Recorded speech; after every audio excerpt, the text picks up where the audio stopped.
My name is Ghostboy259 and I was puzzled by Timelie. Timelie is a single-player indie puzzle game that came out in 2020, and I was first alerted to it by watching my friend get the game gifted to them on a stream, and as I researched it, I was immediately enraptured by the visual look of the game. An isometric style, level layouts that vaguely reminded me of XCOM, probably because of the isometric thing, and an intriguing puzzler guaranteed to have me looking at a walkthrough a few minutes in. It was created by a Unique Studio, which seems to be based in Thailand. According to a comment on the Switch version trailer, it says that Timelie was their debut game and a student project that started 6 years prior to launch. And it definitely has that vibe of just pure love being poured into a game for the passion of it. It's what I love about the indie experience. It starts off with a concept and a small group to see it through, and they created something beautiful. Right off the bat, before we even get into the game, the logo itself is just really cool. The word Timelie with a line making it look like timeline. This is the kind of thing that Reddit would go nuts over. There really is no story to speak of in the game. It's vague story, but nothing really concrete. You are a girl who wakes up in a voidish room with floating pillars around you. To navigate, you walk along a grid system with clear visual dots to mark where you can walk. Eventually, you'll encounter a bridge that breaks right in front of you, and by collecting a floating orb close by, you are given the ability to bend time, thus rebuilding the bridge. You'll also learn how to open and close doors, which becomes very critical later on. Basically, the game takes place in realms spread between 5 different chapters. Your objective is to get to the grayish-white entryway at the end of each level. Along the way, you may encounter broken bridges or holes in the ground, and you'll need to collect the orbs to fix those before you get to the end. The big difference maker is the drones that are patrolling the area, and if they see you, they'll follow you around, and if they catch up to you, they will bonk you. Fortunately, the level doesn't just end here, because this is where we get into the timeline time travel dynamic of the game. When entering a level, you will see a timeline at the bottom which you can manipulate. You'll be able to watch all the guards and their routines and routes play out, and then rewind and make your moves accordingly. Should you get caught, all you have to do is rewind and figure out what to do in order to not get caught. This can involve extremely precise timing, and the game is basically going through trial and error to get you to your end destination. You can scrub through the timeline at the bottom, rewind and fast forward as much as you need to, and once you've reached the end of the level, you'll execute your decisions and watch how they all play out in real time in a world where you did everything right the first time. You can also hit the end of the timeline and be forced to go back and optimize your route, but this only happened to me once. Eventually, you'll get the hang of this, and as soon as you do, you'll encounter a second type of orb, the purple pinkish orb.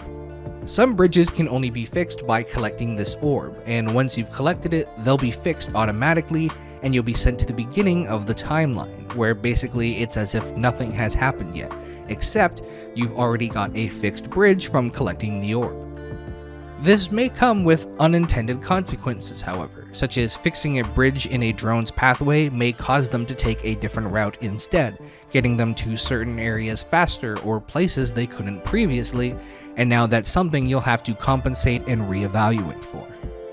However, when I say unintended consequences, I don't mean unintended on behalf of the developers, but on behalf of the players. I'm pretty sure you can only collect the orbs in a certain order, so if you're worried about somehow making an irreversible mistake or soft locking and being forced to reset the entire map, I don't think that's something that's possible, at least by collecting these orbs anyhow. You'll also be introduced to pressure plates, which will only activate when either you or the drones are on them, which may seem a little specific considering you are only controlling one character, and after all, how often will these drones just stand there on these pressure plates, but you'll soon see why that isn't the case. As things begin to ramp up in Chapter 2, you'll eventually save an orange cat from certain death as the level around you starts disintegrating, and from this point on, the cat will aid you in some puzzles before eventually becoming the second playable character, meaning you do not just have to get the girl to the end of the level, but now also this cat, and they'll have to work together to figure things out. This adds such a great and deep complexity to the game, as now you'll have to consider how one's actions will affect the others, and you'll be doing tons of small little rewinds to get everything perfectly in sync, and for the most part, things will have to be close to perfect. The cat comes with their own ability, allowing them to meow if they are within range of a drone to distract it, and there are special vents and sections that only they can crawl under, allowing them to get away from the drones. This is also where the pressure plates really start to come into play, as sometimes you'll be waiting for a split second for a drone to fly over one, and other times you'll need to place someone on it in order to save someone else or give them the opening you need. Occasionally you'll have to trap a drone in a room or distract it from behind, and it's not immediately clear that trapping a specific drone in a room would make him stand on the pressure plate in the center for no reason, but thanks to the trial and error nature of the game, you'll likely run out of solutions, try it anyways, and realize that's what you were meant to do. Some puzzles definitely seem like they can be solved in multiple ways, whether intentional or not. There's a puzzle early on in Chapter 2 that featured a door that I just never opened because I managed to manipulate the drone in a certain way. There's lots of insanely precise timings that you can do as well, and sometimes the most agonizing moments of the game are when you are literally less than a second away from pulling off what you want to do, as almost by the design of the developers who knew you would try it, and they wanted to make sure they could get you as close as you could before shutting you down.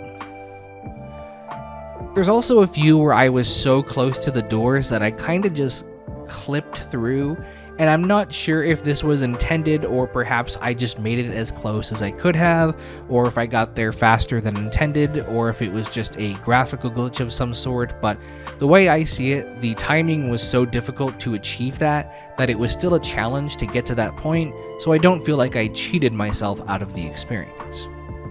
My biggest complaint of the game is probably that a lot of the doors and panels use this bright neon lighting, which makes things very difficult for a colorblind person such as myself to properly identify which thing I'm trying to open without taking notes. If you can see a full spectrum of colors, it may not seem like a huge deal, but overall it's a pretty easy accessibility option to add, and one that I would like to see in more games that have any sort of color-based mechanic. If I didn't have chat to help me identify things, it would have taken way longer. There's also one notoriously hard puzzle near the end of Chapter 2 that pretty much everyone had difficulty with. If you look at walkthroughs, every comment was how they were stuck on this one, and it's the only one in the first 2 chapters that I actually had to look up. The reason I mention this is because part of the solution is having the cat meow to get the drone's attention, but when I had tried it earlier, it didn't seem like it was possible or going to work. It turns out that it was in fact the solution, so I'm not sure if this puzzle is just extremely hard, or maybe if we all felt this was a tad unclear and that's why it's so difficult. And I feel like this is pretty standard for puzzle games. Sometimes things just aren't very clear, but for the most part I do want to say that this really isn't the case with this game. And while it may take you a while to figure out exactly what to do and how to do it, there's not a lot of moments where you go, how on earth was I ever to be expected to figure that out? Which I think speaks of great level design. I do want to talk a little bit about the second half of the game, so I'm going to add a spoiler warning. It's not a major spoiler because it's obviously not story related, but if you are at all interested in playing this game from what I've said so far, which I highly recommend, while knowing that I'm about to say won't ruin the game for you, I still think it's a much better surprise moment. The timestamp on the screen and in the description is where you can skip forward if you don't want to hear any of what I'm about to say.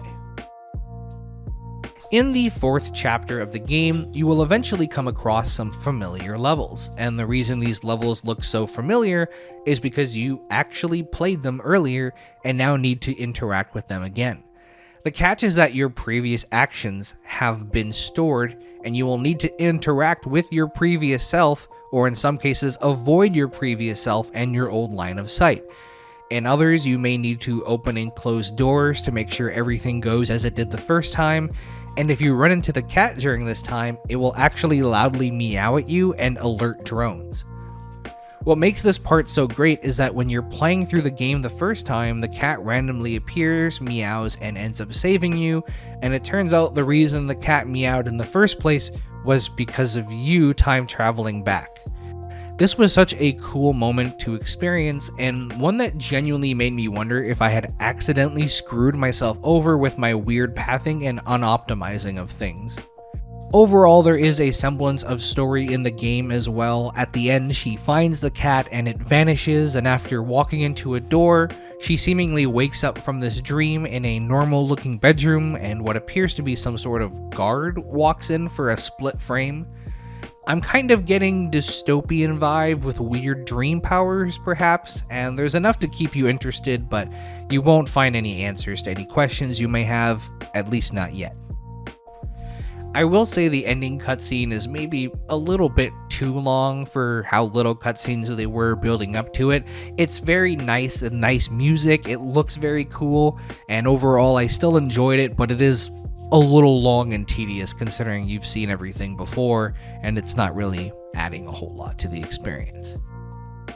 Editing Ghost Boy here. I also forgot to mention relics, which are little extra achievement things that you can do to do certain levels in certain ways. So for example, the bridge ability also allows you to kill drones later on in the game, and you can get relics for doing certain levels without killing drones. Alright, spoiler section over. While I can't speak for the uniqueness of Timelie due to the fact that there are tens of thousands of puzzle games out there, and I certainly haven't played all of them, so it's possible this mechanic has been done before, I really enjoyed my time with the game. There wasn't a need for a ton of lore or voice acting or really any kind of story, although what was given was more than enough to keep me engaged. And the puzzles definitely are difficult, but give you that perfect aha moment that you might be craving. The game combines stealth, time travel, a beautiful soundtrack, and visuals that are absolutely perfect for this style of game, and it's no wonder there's overwhelmingly positive reviews on Steam. Overall, the game maybe takes 5 to 6 hours, which if you're paying full price for you may not be satisfied with depending on your spend to play time ratio. There's also a DLC, Timelie Hell Hoop, which the top review on Steam starts off with "for masochists only," so maybe I'll give it a try someday as some sort of stream punishment, but if you consider yourself a hardcore puzzler, then that might be the challenge you're looking for. In June 2022, the company released a trailer for Timelie Project Steampunk, a working title which they dubbed as a spin-off. Visually, it looks exactly like Timelie, the same assets and everything, although there's some noticeable differences already in the presentation. There are other humans, combat with swords and weapons, even the description of the video says, "What is the game's genre? Stay tuned." I'm sure it'll be a while before we hear anything major about this game, but I for one am looking forward to seeing how they expand upon this world they've kinda teased us with. Although I do admit that the genre shift does concern me a bit.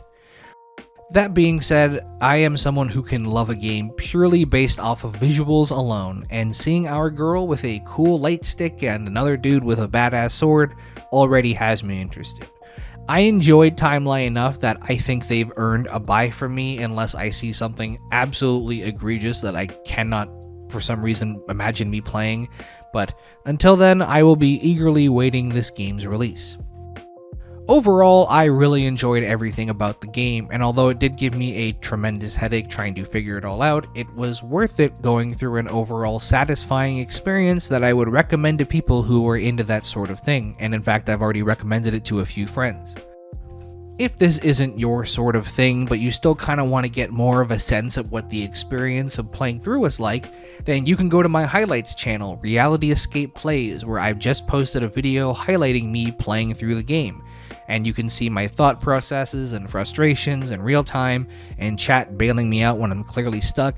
There's a link in the description to episode 1, or you can go to realityescape.ca for all of my links. I want to give a huge shout out to the members who were in my chat at the time who solved some of the puzzles for me. I only had to consult a walkthrough 3 times because the chat was my walkthrough about 15 times. So thank you for helping me not get stuck. But what I'm not stuck on is knowing that my name is Ghostboy259 and I was puzzled by Timelie. A great experience combining challenging puzzles, beautiful visuals, and great atmospheric music. Next time, I'll get puzzled by something else. Thanks for watching.